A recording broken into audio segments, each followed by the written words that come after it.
બનાસકાંઠા જિલ્લાના થરાદમાં સર્વોદય સોસાયટીમાં ચોરીનો બનાવ સામે આવ્યો છે। સર્વોદય સોસાયટીમાં શિક્ષક વેકેશનમાં વતન ગયા છે અને બંધ મકાનમાં તસ્કરો ત્રાટક્યા છે। બાઇક પર આવેલા 3 શખ્સોએ ચોરી કરવાના ઈરાદે મકાનમાં ઘૂસ્યા હતા। જોકે 3 શખ્સો મકાનમાં પ્રવેશ કરતા બાજુના મકાનમાં લગાવેલા સીસીટીવી કેમેરામાં કેદ થયા છે।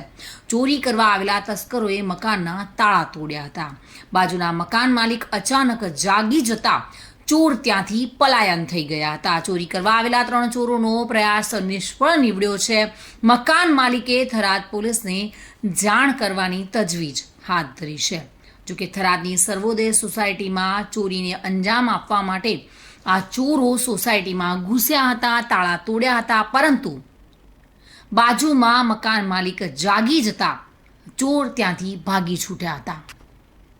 રાત્રે 3 ચોર સર્વોદય સોસાયટીમાં બાઇક દ્વારા આવી મારા પાછળવાળા ઘરમાં ચોરીનો પ્રયાસ કર્યો હતો અને અમારા સજાગતાને કારણે ચોરી કરવામાં નિષ્ફળ રહ્યા હતા। અમે પોલીસને વિનંતી છે કે આ સર્વોદય સોસાયટીની આજુબાજુ પોતાનું પેટ્રોલિંગ વધારે, જેથી કરીને ચોરીના ફરીનો બનાવ ન બને।